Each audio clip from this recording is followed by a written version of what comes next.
All right, everybody. So we are live, and today we've got Ed Eyth, who Ed. I mean, when you sent your resume over, I was like, good God, there's a lot of stuff that you've done, and it's a huge background and a huge profile. So I want to let you flesh that out, but I just want to give a context to the audience who's listening. Ed Eyth, I met back when I was about 25. You were working at Richard McDonald's studio, and you were an in-artist residence, correct? That was the kind of the thing? Exactly, yeah. Okay. So, Ed, would you do us kind of a nutshell of like what you've done in the art world? Because it's vast, it's big, it's impressive, but I would love for you to kind of like give us a general synopsis of what you've done, because I think when people get a general context, they'll have a framework of how this is going to go. Yeah, well, it's a good thing I only sent you the first 27 pages of my resume, because if I sent you the whole thing, you'd still be going through it. Right. No, yeah, I've been doing this for a while, and always drew as a kid. I'll give you the Reader's Digest version. I love drawing. It's sort of my escape, where I could create my own little worlds and invent my own characters and everything. And as I got older, I decided I wanted to be a Disney animator, so I went to school and studied visual communications at the Art Institute of Pittsburgh, where I grew up. Moved out to California. There was nothing going on in animation, so I ended up working in various fields. I was a technical illustrator, and then I was a art director at an ad agency, and then I did some consulting design, and finally decided I want to go back to school and study industrial design, which is three-dimensional product designs. So I went back to school, saved up my money, studied industrial design at the Art Center College in Pasadena, and I graduated from there. And as I was about to graduate, I put together a little science fiction sketchbook, hoping I might get some work in film. And lo and behold, one of my instructors showed it to someone. I ended up working in the film business.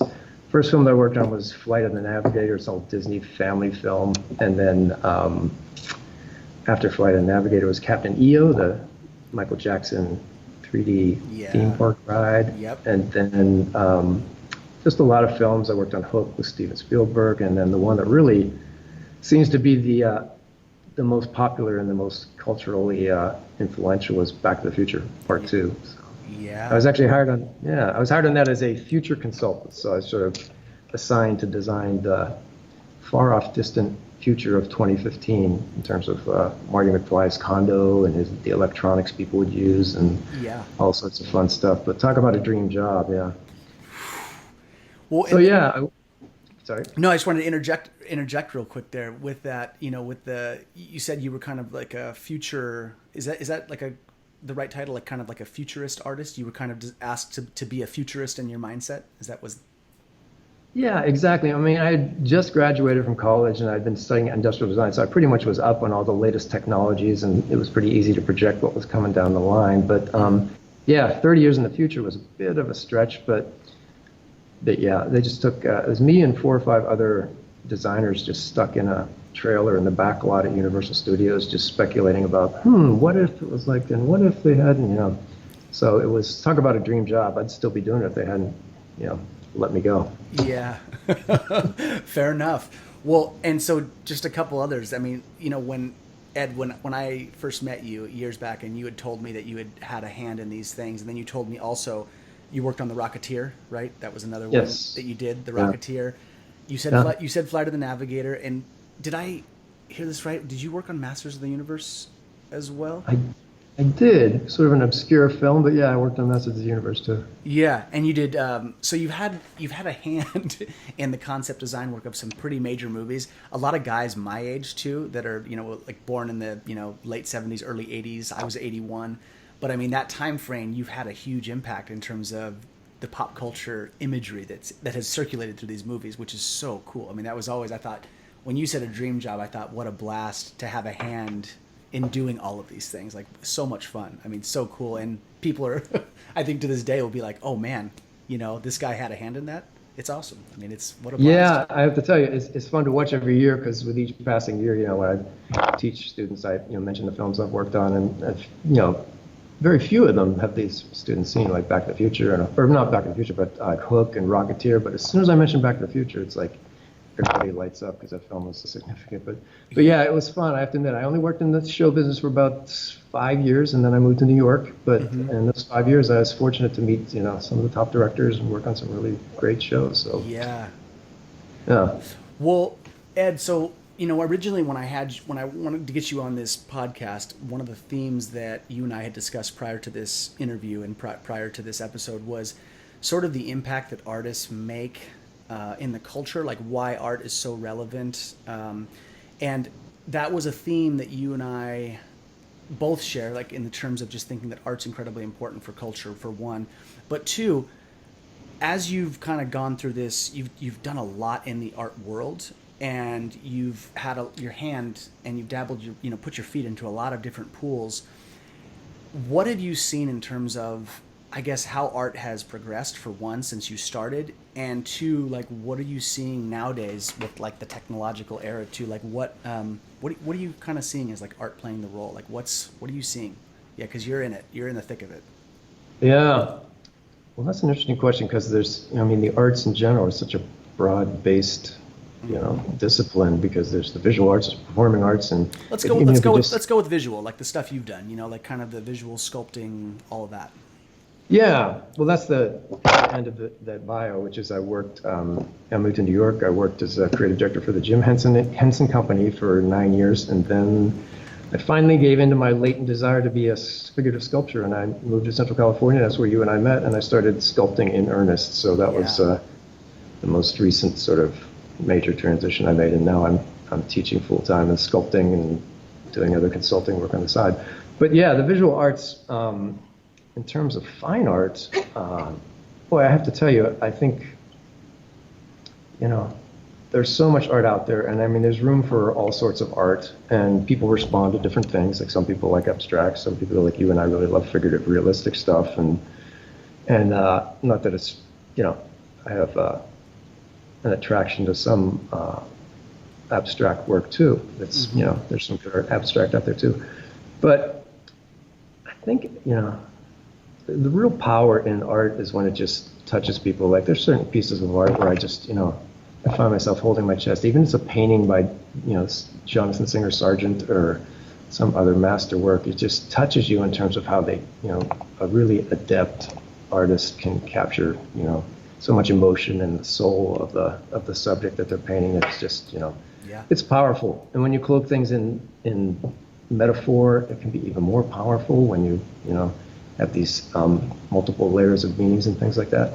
But the other arts, the arts that I'm really interested in now I've started sculpting in virtual reality because I resisted the pull of the digital dark side for the longest time, but finally it's becoming evident that every sculptor I know is working digitally, and it just makes sense because I'm a big fan of clay, like getting the clay in my hands, like that tactile sensitivity, and then finally when I put on a VR headset and started sculpting, it's so much like that, but you don't have to warm up the clay, you don't need an armature, you can make it as big or as small as you want. If you're sculpting that little half-inch head, instead of putting on the jeweler's goggles to see the details, you just enlarge it to 3 feet tall in VR. You refine it, and then you reduce it back down. So, yeah, the thing that is really sort of engaging to me now is how, digital media are just opening the doors for so many different opportunities. And I think in terms of, entertainment and experiential arts, people want more than a movie or a TV show. They want something more immersive and more realistic. And I think that's why VR and AR and immersive realities are just going to sort of start taking the stage even more, prominently. What is the AR? Is that artificial reality? What is that? What's AR? So AI is artificial intelligence. AR is augmented reality, where you put on a headset and you're still in your living room, but some little creature will come out, and then there's all sorts of. Okay. And the less entertainment version of that is when you put on like the Google glasses and you walk around and you look at the Transamerica building and it tells you what it is and how many stories it is and all these other things. So it's sort of like supplementing the human mind by adding more information that comes from a database that's connected to the glasses or whatever you're using as an AR device. Yeah, and you kind of very nicely and very succinctly illustrated just in saying that you kind of pulled away from the dark side of the VR, right? You're like, I don't want to go that route. I want to stay a purist. And then you dabbled in this VR world and you saw like some very cool things happening. So obviously, right? Efficiency, ease, speed. There's some very real trade-offs of why you would go forward. So I have to always kind of ask the question, because I'm always kind of like thinking down this road. It's like, so Yeah. why do we need to keep clay around? I mean, I have my reasons and I have my thinking, but in that sense, like, why do we need to keep the old analog arts around? Because I mean, technology kind of, the progression always seems to be like things become obsolete, and it's like, well, what kids aren't learning cursive anymore, right? Like they don't learn cursive, they just write via keyboard, right? Which is just hitting a button and a letter shows up on screen. And in my age group, the fact that I have good penmanship and can write in cursive, a lot of people are like, whoa, like this is crazy. Especially young kids now, they're like, what is that? I'm like, that's cursive. So, like the handheld arts, the analog piece is, kind of like, it could become obsolete. So I guess, like, what are your thoughts? Like, why do we need to keep the clay around? It's difficult to pinpoint, because I mean, I look back and I think about, when CDs first came out and the real diehard vinyl people were like, "Oh, it's too clean, it's too digital, it's too, Oh, here, Ed, and time out real quick. Make sure, and this is just the nature of podcasting, make sure when you're hitting your table, we're getting a lot of feedback. Sorry. That's okay, no worries. It's the pencils and stuff. It's just your microphone. But anyway, keep going. Too animated here. But yeah, what was I talking about here? Oh, we were saying, why keep clay around? Why? Because it could become obsolete, and like, so why keep it? Well, that's it. Like I said, with CDs and vinyl, I think eventually everybody comes to the realization that the digital aspect is much better and cleaner and gets rid of some of the, the static and things like that. And I think, I'll always have an attraction for clay sculptures. And I guess the only thing that kept me involved with the VR is I could do a 3D print. Like I could do something that's not just digital, and I can print out something that's actually, tactile, and I can hold it and rotate it, because that's the beauty of sculpture, and 3D objects, is being able to walk around them and get the full effect. But I think there's something about when you see a sculpted piece and you can see the tool marks and the finger marks and the hand of the artist, and just that knowing that you're looking at something that was, fabricated by another human being. It's just, it's hard. For me, I think it'd probably be a balance eventually. Maybe block something out in VR, print it out, and then put clay on top of it, and work it out that way. So I'm still, and I do the same thing with digital 2D. Like I'll sketch something, scan it into Photoshop, color it, change it, scan it out, change it some more, scan it back in. So sort of cycling through the digital realm, but but it's getting so sophisticated, and the opportunities are just so exciting. It's just you can't keep up anymore. Well, you just touched on something that you really brought to the forefront for me years back when I first met you. And when I would come in and I was working at Richard's studio and I would see you sculpting, and you had a number of little clay sculptures of lots of different characters, and they were just beautifully well done. And for the people listening, we'll plug all your info at the end, but like Ed, the way Ed sculpts, the way you sculpt is just, I mean, anatomically beautiful. It's so proportional. It's just awesome looking. So I remember coming in though, and thanks. Yeah, you bet. And when I came in, there were you were working and you had a lot of rough textured pieces and stuff. And I remember asking you, kind of being that more realism mind, I said, are you going to like clean this up? And you're like, well, you don't want to clean it up too much because you don't want to lose the gesture of the clay. And that always stayed with me. I was like, that's right. Like the rough edge is actually really engaging, and it's really, and you could see like with the palette knife that you had brushed, you're like, you don't want to lose that. You don't want to clean it up too much because then it looks overworked. And you were really kind of schooling me on that. And I was like, that's a really good point. So, the reason I bring that up is, do you feel that sort of thing of being able to see the gesture, does that translate into the VR world and into these things? Is that gesture still there, or is it more polished and more refined? You certainly have the capacity to polish it and refine it more, sort of economically when you're in VR, because there's a way to just smooth things out and get rid of all the texture, and some of the forms don't quite. They don't have your fingerprints in them because you're using VR tools. Sure. So, and I don't know, when I sketch, I don't know, there was someone who said, I forget who it was, some poet who said, sing your song in the fewest notes. And I always try to do it when I draw. Like, what's the least amount of sketching I can do to get this point across? And I try to do it quickly. And those drawings always seem to end up looking better than the ones where you just spend an hour and tighten it up and make it, shaded perfectly and everything. There's something about the looseness and the sketchiness, and the way you get that is you just work fast. Yeah. So there's something about the speed of your work that puts energy into the piece, and it shows. It just, there's something about the sketchiness that I think is the sketchiness and the texture that might not be completely smoothed out and polished is more appealing to me. So I think it takes more mastery to do that than it does to do the tight renderings. But the thing about sculpture, I think you and I talked about this before. The thing about sculpture that's really compelling to me is when, the sculptures that really touch me are the ones where they've, there are these fleeting moments in life. Like there are times when my son will do something and it happens like fast and it's gone and it's only a memory in my head, or, you'll see some activity or something, or just, if you're conscious of when you're walking around looking at things, which artists are supposed to be, you see all these fleeting moments of beauty in life. And when you can capture them in a sculpture, that instant that went away, you can immortalize it and you can make it something that people in unborn generations can experience because you've put it in bronze. So but enough about this art stuff.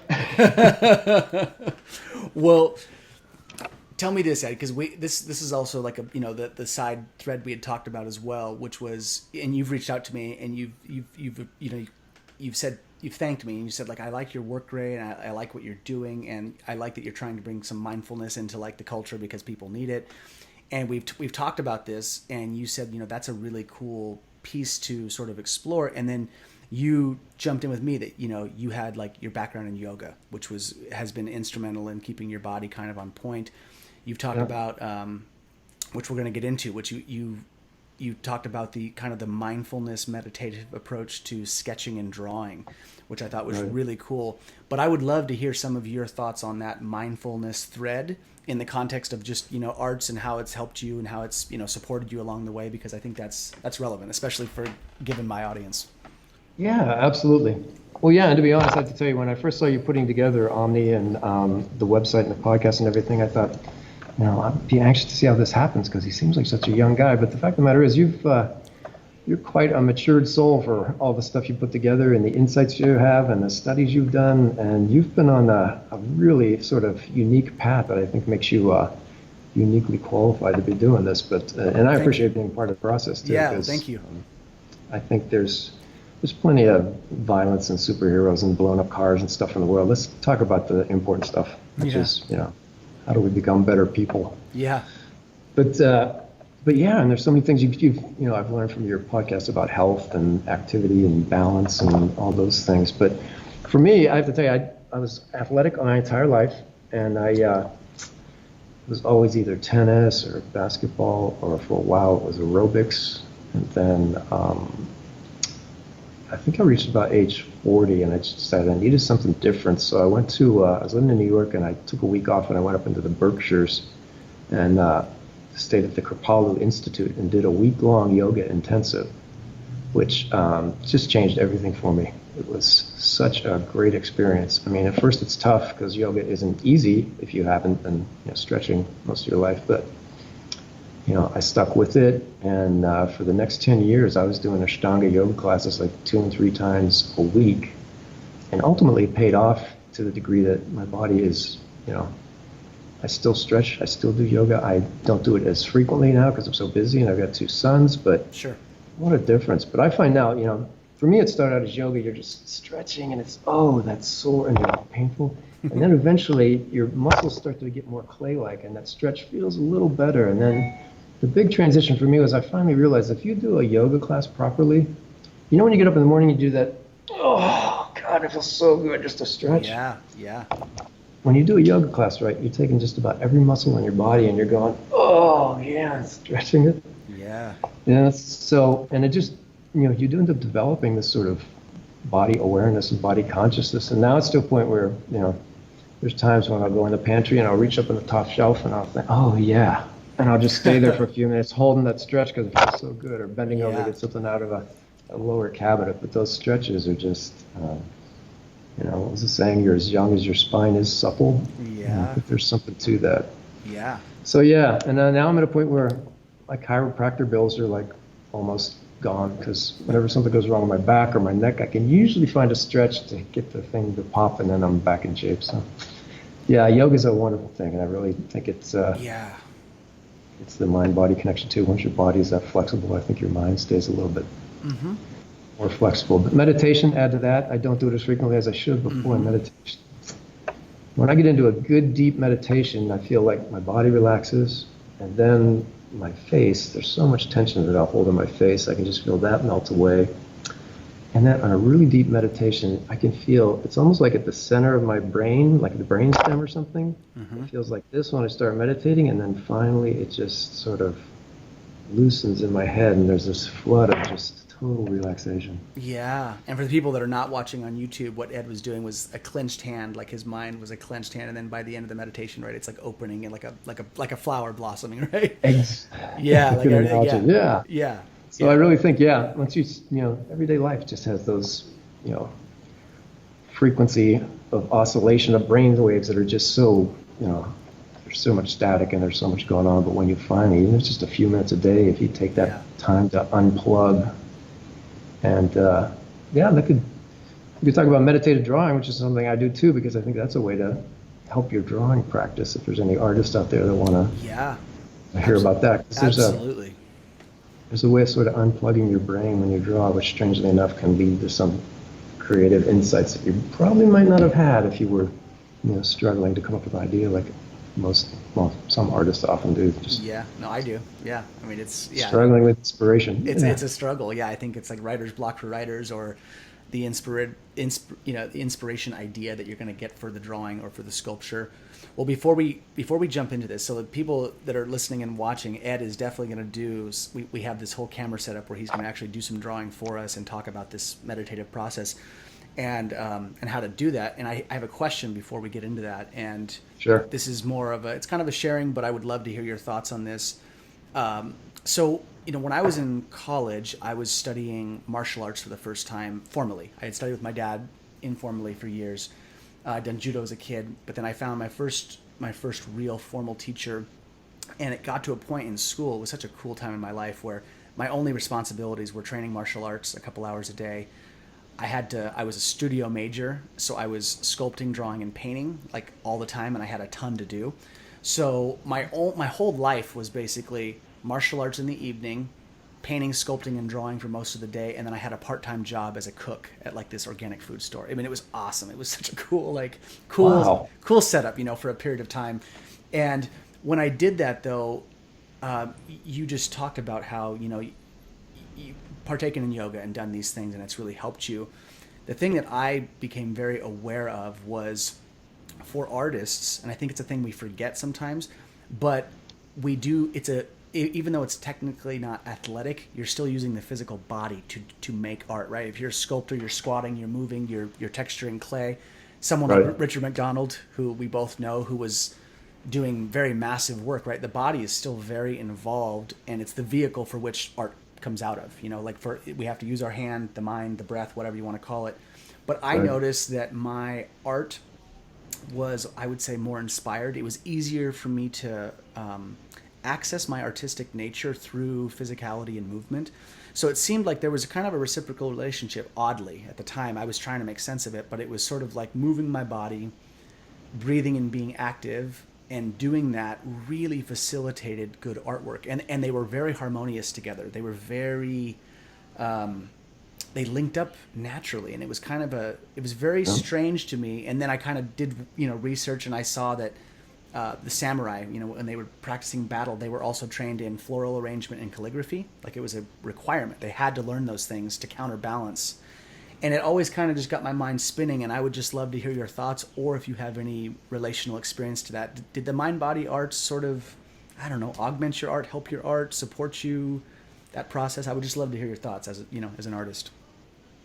Oh, absolutely. And I think, part of that for me is the fact that when you're, strapped to a drawing board or a desk or a computer for an extended period of time, your brain starts to get lethargic, or your body starts to get lethargic, and your brain follows. So, Yeah, and I've heard so many artists interviewed that say the same thing. Like, Really? I can only work so long, and then I have to go out and either take a walk or do something, exercise, and then I come back. And there's plenty of historical documentation, even of mathematicians who are like struggling with a problem, or some sort of equation they're trying to resolve, and they take a break, walk across the park with their wife, and halfway through the park, eureka comes to them. Yes.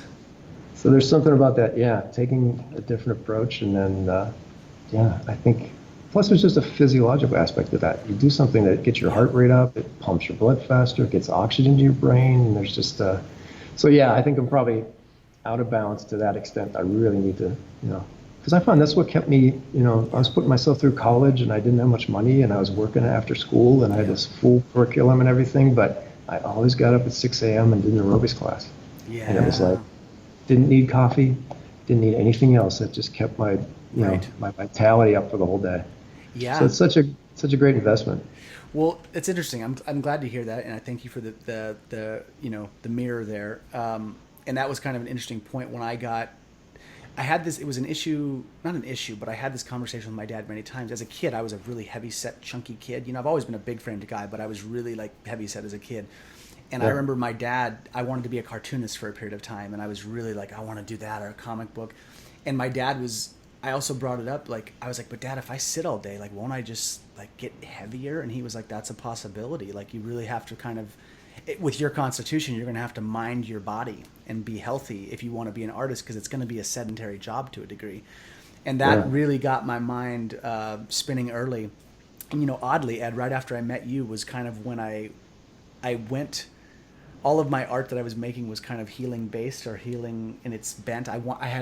I was using color and light, but it was all about sound and vibration. And I was really kind of getting into this. And I thought, if I'm going to make healing art, I'm going to need to like adopt a healing system of some kind. Fast forward, that took me into Chinese medicine also. And my first day in Chinese medicine school, I was like, I'm kind of coming to this to become an artist. I'm kind of going through Chinese medicine to become a better artist. People were like, what? And I'm still trying to make sense of that. Like nowadays I'm trying to figure out how to balance these things. But yeah, it's just kind of funny how life, takes you down these roads and the things you go through. But that said, can we do? Well, there's one more thing I was going to mention too. Yeah, please. I'm a big fan of sayings. I have books of sayings that I wrote down that have some kind of an impact on me. But one of them was, it's a saying that says, if you want friends, be friendly. If you want love, be loving. And it's a great saying because it's so true. But then I had a conversation with a performer from Cirque du Soleil one day, and we were talking about exercising and how vital it is and everything. And he said, yeah, if you want energy, you got to expend it. And it's such a great addendum to that, that saying. If you want love, be loving. You want friends, be friendly. If you want energy, put some out there and do something. That is right. That's right on. I like that. I'm going to take that, Ed. That's going to be one of my new sayings. Well, let's print up some t-shirts. Yeah, for sure. Well, Ed, let's do let's do a little drawing. Let's get get this to work. Yeah, let's get the camera set up, and you can talk about the meditative, creative process of this, because I'm definitely interested. Sure. So I'll fill a little airtime here while you're getting your camera switch over. So prior to the episode, you guys, people that are listening, Ed had said, he's like, what are your thoughts if we did, a really cool like little drawing demo? And I was like, of course, on board. And we had some technological difficulties for sure, and we had some hoops to get through, but we found a method, we found a way. So Ed's gonna pull up his little camera here, set up the screen for some drawing, and then we will jump in, and he's gonna go through and sort of explain some of the things that he talked about, and I'm sure he'll flesh out more here, which was just about, doing a drawing in the way, well, you used an analogy, Ed, that I really liked. You said looking at the way people look for images in clouds, and you said you kind of look for images in the doodle. And I was like, oh, I like this. I like to see where this is going to go. It's so true. Yeah.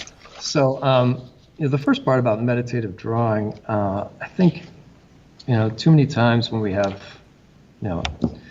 like if you're a commercial artist or a consultant like I was, you have an assignment and you've got constraints, and there's things that are sort of limiting your thinking, and it really does sort of, keep you from doing what I call the what if phase. Because the beginning of any design assignment I've ever done, whether it's a logo or a character or a vehicle or a set, it always starts with this what if process, which is like, well, what if it was this? And what if the room was round? And what if the car had big wheels in the back? Right. And what if the character Right. had all those what ifs? And you got to get those on paper and just explore those ideas. And for me, it's the most fun part of the process, but it really requires this divergent thinking where you start spitballing things and throwing them on the wall. Sure.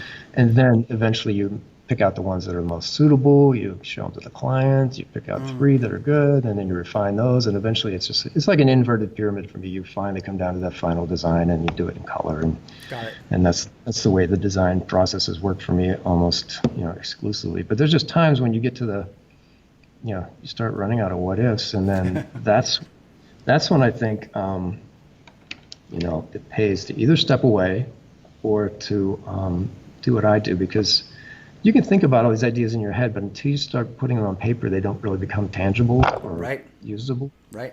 But for me, the meditative drawing technique is, instead of sitting down and thinking, okay, it's going to have a car, it's going to be like this, and trying to draw everything, I like to start down, and this is almost like loosening up before working out, where you just let the pencil do what it wants to and just don't think about it so much. And sometimes I won't even look at the paper, and I'll just...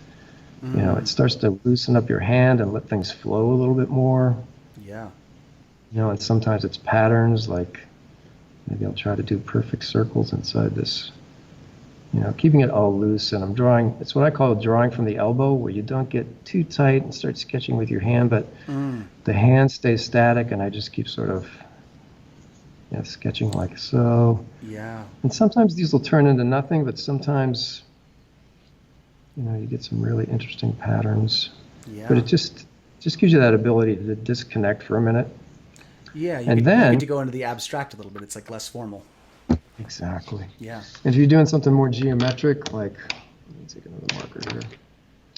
And for the people listening, you guys, if you're listening on iTunes, you're going to want to switch over to YouTube, because Ed is actively drawing. You're not going to be able to see it unless you're on YouTube. We're communicating visually now. That's right. Cut out the audio.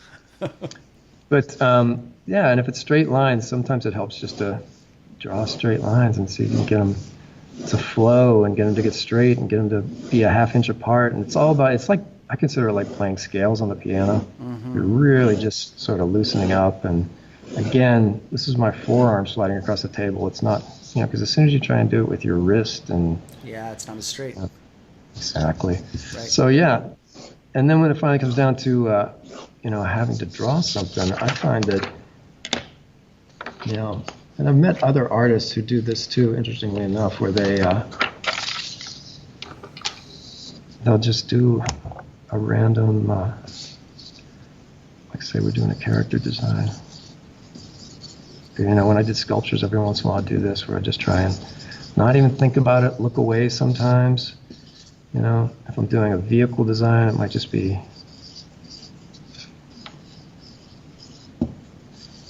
And you sort of let the stuff fly a little bit. And then when you look into it, you start to see, well, what could this become? Like maybe...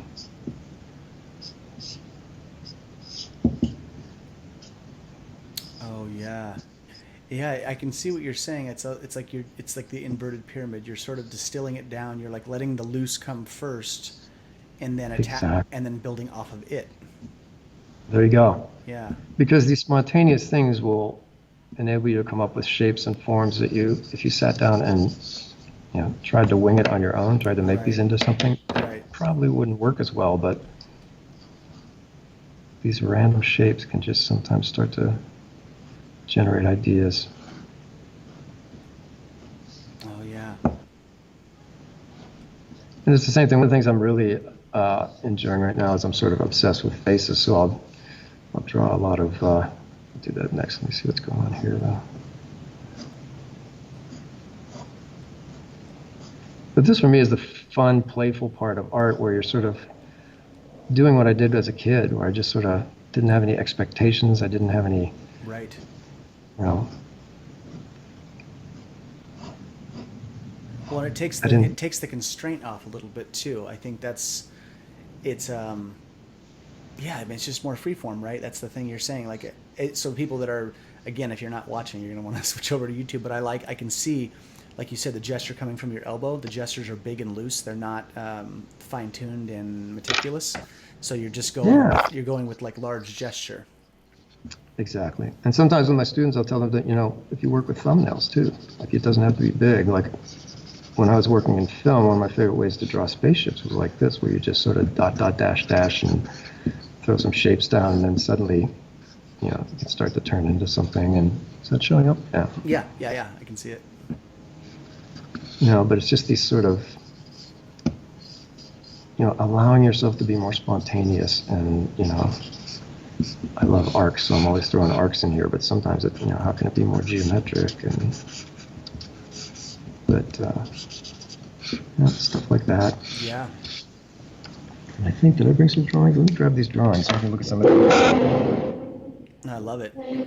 Hold on one second. Yeah, go for it. Yeah. So this is cool, you guys. So if you're not watching, you might want to watch. So Ed, when you're looking at these drawings, he's just doing these loose, just loose gestures, but it's pointing to this larger mechanism, which is so cool, which is, get the loose idea up first and then build on top of it. It's great. Yeah, so here's some of that with more architectural type stuff. Oh, nice. Yeah. Trying to figure out how to get this centered. Yeah, no, I can see it there. Beautiful. And then this has been the same thing, just sort of scribbling and turning it into furniture. Oh, wow. And then this is one of my favorite things, because it really isn't anything other than just playing with forms and shapes. And here's exactly what I'm talking about with vehicles. Right. Yeah. Loose ideas. Yeah. So it really is just letting those scribbles turn into something. And, I'll do a lot of small stuff like this, and sometimes I'll take it to the copy machine and enlarge it, and then add more detail. Because when you work smaller, you can't add detail, but when you enlarge it, you can suddenly take it to the next level. Right. Absolutely. But that's about. Yeah, no, I was saying in my in some of my drawings when I do stuff, if I'm doing like fine rendering work too, I will find profiles of faces, and then when I'm down in those little tiny areas, I'll actually add faces. So when you peel back and you look away, you can't see them, but if someone goes up close, they could find it. So Yeah. I totally can relate to what you're saying. Yeah, so you get the idea. Yeah. But yeah, it's just something to, and I know some artists that do the same thing. They will just scribble, because, everybody thinks when an artist sits down, he knows exactly what he's going to do. Not all the time, and that might actually work in your benefit, if you have the ability to just play. Right. Well, and Ed, what do you think, if I can kind of put you on the spot right here? So, you were like right there, you were talking about vehicles, shapes. So if a person, because I've had people ask me this, if they're like, I want to draw maybe a caricature, or I want to draw a face or a person.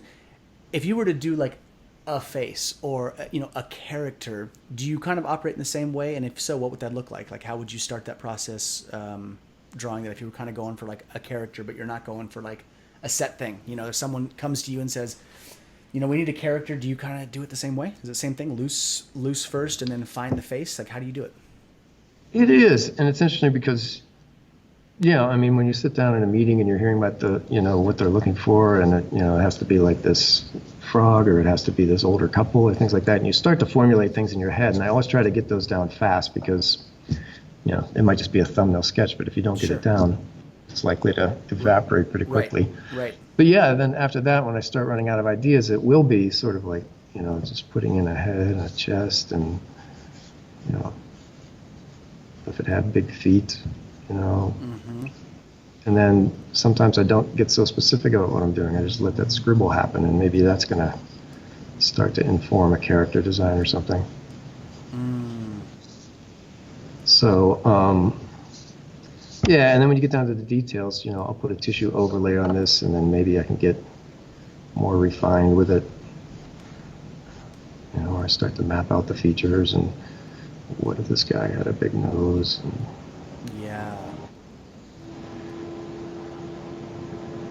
And that's when it gets to more of the, the practice and the. Yeah, absolutely.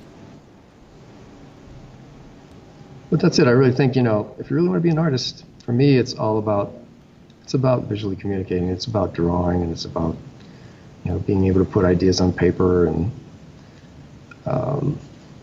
it's just about think the more you do it, it's like playing a piano or doing yoga or something. It's all about Yeah. the more time you invest, the better you're going to get. Absolutely. This is looking pretty horrible. So I like the character. No, I totally. there's the angry guy. I love it. I know, I love it. No, it's very cool. And I remember when we were working for, or you were in residence, but there when I was working for Richard McDonald, one of the things he said was, a sculpture is a drawing from 1,000 different angles. And It's so true. And I was like, wow, that's a way to look at it. Because he originally apparently was primarily an illustrator and didn't have a lot of sculpture background. And then started really getting into that. And that's the way he kind of conceptualized it, Exactly. Yeah, and I think, I thought, well, I've drawn all my life. I should be able to transition to sculpture pretty easily. But it's so true because yeah. when you're doing a drawing, it's from one angle. It's like one profile of whatever you're illustrating. But when you're doing a sculpture, you've got a top, side, 360 degrees. Every angle. Yep. Yeah. Well, Ed, do you have more drawings that you want to do? If not, we can switch back to your face camera. Yeah, I think that's. Let me see if I have one more thing. Yeah, if you got more stuff, I'm happy to. Yeah, I love it. So you can bring out some other goodies and some other things that you think might be good in gravy. So for the people listening, Yeah, let's switch back. I thought I had another sketchbook. Oh, there it is. yeah, I'll pull it out. For the people listening, I've been wanting to get Ed on for a long time for a lot of different reasons, but Yeah, so his whole take on it I love. yeah, this is just a sketchbook that I encourage artists, and there you go. There's scribbles that are starting to turn into sculptures. Right, But gestures, yep. yeah, and I encourage artists. I mean, if you're really serious about this, you gotta carry your sketchbook wherever you go, because it really is. I keep one in the glove compartment in my car. I keep one on my nightstand because you never know when you're gonna have a chance to draw. And if you're an artist with a sketchbook, you don't have downtime. I mean, I've been in the dentist's office sketching, and I've come up with ideas for sculptures that are now in galleries because I just sat down and doodled. So yeah, but this is where I really sort of get back to being a kid and having fun and Yeah.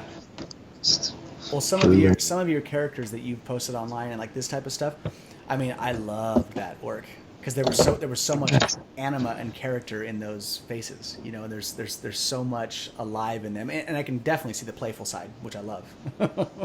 Excellent. All right, let's switch back. Okay, sounds good. We'll get your face camera back on while you transition.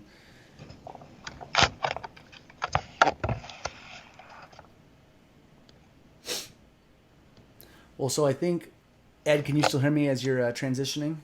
I can. Okay, great, good.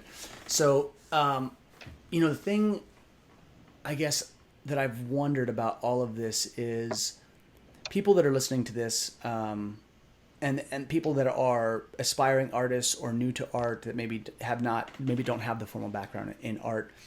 For people, I think there's a lot of people, it's true in most things, people get pretty intimidated by, I think, art in general because they feel that if they don't have, like, let's just say they're not born with the natural, aptitude, people are like, well, I suck at art, therefore I don't even want to try. And then there's a lot of people who fully kind of own they don't have any like genetic aptitude for it, but they're like, I still really enjoy it and I pursue it, and they end up loving it, and they actually making some really good art. Maybe it's not the formal hyper realism, but it's like there's some heart and soul in there.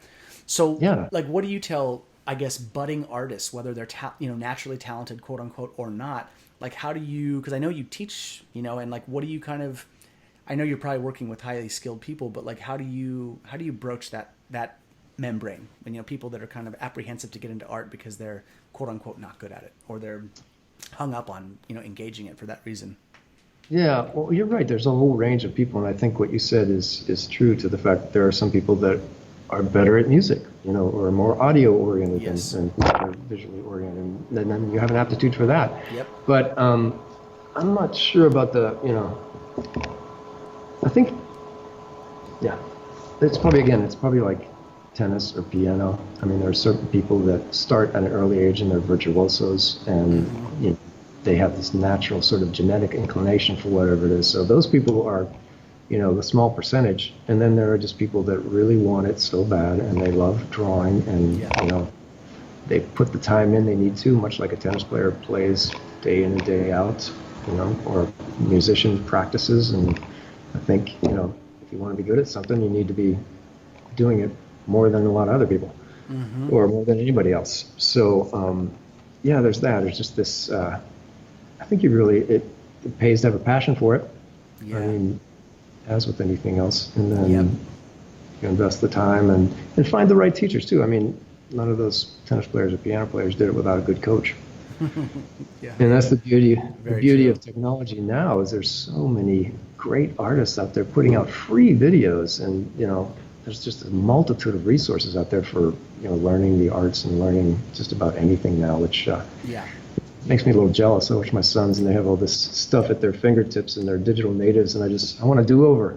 Yeah, 100%. I mean, I totally feel you on that. And recently I was talking with my mom, and I think you've seen probably on Instagram, I post those pictures where I have my daughter go up and touch the murals, and she's totally engaged with all these murals, and she loves them, and she's just so stoked on them.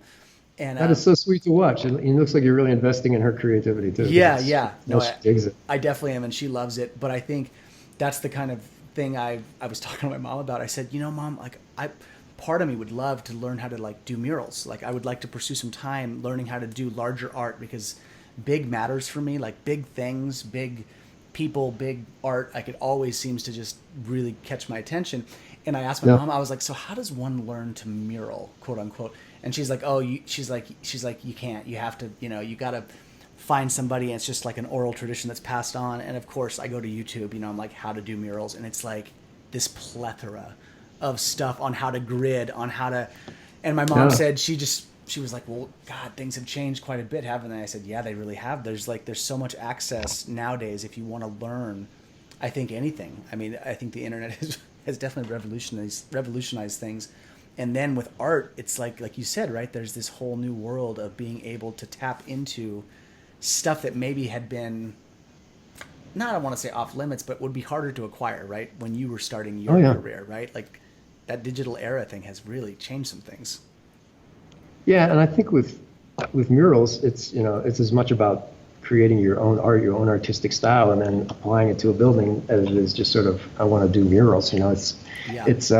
It's requiring. I tell my students that learning to draw or learning to paint and learning to communicate visually is just like learning another language. But the beauty of it is, if I learned French and I go to France, I'm in great shape. If I learn French and I go to Russia, not so good. But if I learn to draw, communicate the ideas visually, I mean, not only can I communicate with just about anyone, but you can communicate through time. Like, I see these cave paintings in the south of France from 20,000 years ago. Some artist, painted these animals and these birds and things, and now you can look at them and see what that person saw and feel what they felt and everything. And to me, that's part of the magic of art, because it's timeless, and it's a universal language. I think the visual arts are just, I don't know if I'd be happy doing anything else. Yeah, I hear that, Ed. Well, it's interesting. We'll kind of wrap this up as we close out this larger conversation. But one of the things that I always found very interesting about Chinese medicine, and I don't speak Chinese and I don't write calligraphy, but they have a pictographic language, which is ultimately, there's a lot more there's a lot more quote unquote art in the actual writing of the language, because it's a pictographic language where they have, it's a symbol for rice with steam and maybe a mountain or something, but it's basically like a glyph picture that conveys a meaning, and the gesture of the stroke matters. And, true to form in the artistic sense, when you look at a character, Chinese character, it's not really solidified as a steadfast answer. It's sort of like, if you and I look at rice, mountain, and steam, you're going to have a series of ideas that run through your head. And we might agree on some common threads, but in the end, how you interpret the character is sort of open, like it's open-ended a little bit. And I always find that that's true with art. It's like you have your spirit behind your work, right? The thing you're creating, your design, you have an intent on why you made it. And it's like the viewer might have often will have a completely different relationship with it. And to me, that's always the coolest part, is that you can put this thing out with your heart and soul, with a meaning. Maybe you're processing something in life, who the hell knows? But then the viewer is going to take it into their world.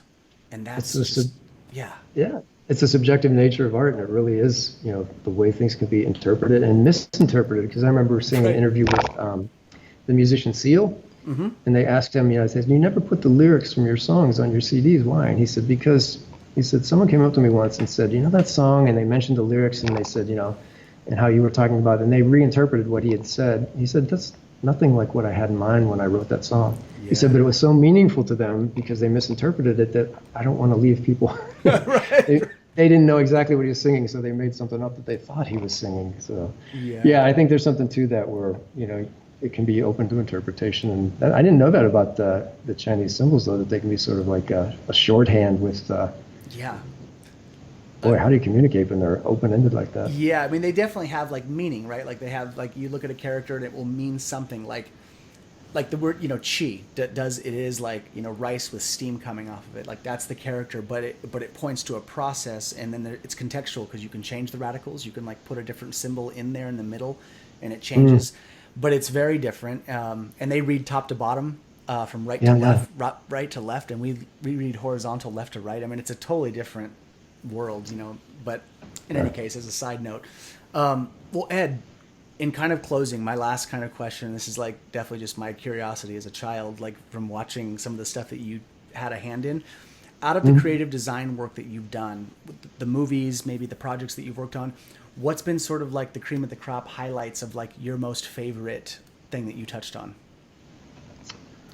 Oh boy, that's a good question. The favorite in terms of like the most satisfying creatively for me? Yeah, the ones, that you were the most satisfied creative, in the creative sense, or maybe that you just, I don't know, you enjoyed the most, or that you were the most happy with in the, the final product. I would take any of that. Yeah. I would probably have to say, when you're sculpting, and again, this usually happened when I was sculpting in clay, you're working with clay and you're putting it on an armature and you're blocking it out and you're making it look like a figure and you're getting the musculature done and you start working on the face, and there's this magical moment where it goes from clay to something that's looking back at you. It's almost like you've detailed it enough that this thing has actually got thoughts in its head, and it's got this, if you do it right, it really does start to take on its own personality, and that's this magical moment where I think like, oh my gosh, this thing is starting to be, it's like a child. Taking on its own life. Yeah. And then when other people feel that and, get immersed in something, that's a really satisfying feeling. When someone buys your art because they want to look at it every day in their living room, I don't think there's much more satisfying than that, because that's the ultimate test of good art. Somebody wants to live with it, you probably did something right. Well, and you hit that out of the park with your Mari sculpture. My mom still has. Like, when she bought that, she still talks about it. She's like, "I love this sculpture." She to this day, like, it's a beautiful sculpture. I mean, it's awesome because she's floating. That's the coolest part about that. It's an invisible floating posture. Like, what a cool sculpture. Well, thanks, and I love your mom. She's such a sweet woman. Yeah, most definitely. Well, Ed, is there anything else that you would like to close out with? Passing thoughts, closing thoughts, anything that you want to touch on? If not, we'll just kind of go to what where people can find you. Yeah, other than it was just great. I just, been looking forward to talking to it to some extensive degree, because we never get a chance to, but it's been fantastic. And I don't know, just keep watching Omni, everybody, because this is where the real shit happens. Well, I appreciate that, Ed. Well, Ed, if people want to find you, if they want to follow your work, they want to check you out, see what you're up to, where can people do that? Website is eyth.com. That's EEYTH.com. And then it's got all the social media connections on there too. But I've got a overwhelming website. The creative stuff and the entertainment stuff and the consulting stuff is eyth.com. If you want to see the fine art and some of the virtual sculpting, the VR sculpting, it's edwardeyth.com. So it's EDWARDEYTH.com. But they'll both take you to the same place. Awesome. Well, Ed, thank you again. It was great to drop in with you. I appreciate your time and just sharing your thoughts as an artist who's contributed so much to the culture and to your field. So many thanks. Anytime. Well, you're making a solid contribution yourself, my friend. All right. Thanks a lot, Ed. Take care, everybody. All right. Take care. Bye.